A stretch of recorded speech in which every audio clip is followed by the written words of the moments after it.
เอาผู้หญิงมาจะทำได้ซื้อไข่มุก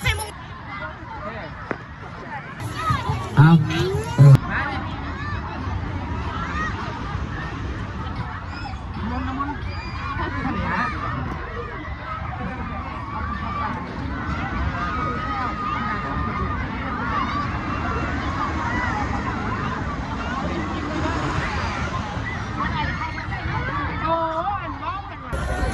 ใหญ่แล้ว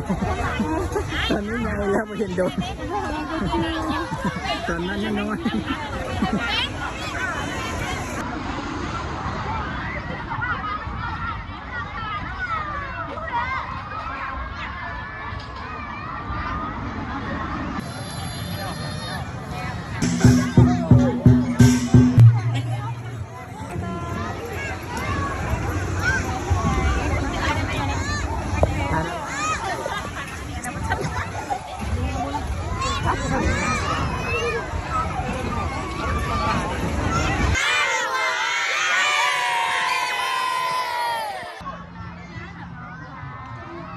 ซื้อไข่มุกมาน้ำไผ่ลูก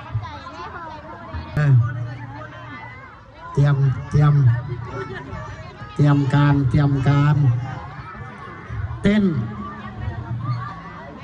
อยู่ฉะนั้นลูกๆหลานๆใจเย็นเด้อ พี่น้องเขามาหลายสัญญาณกะ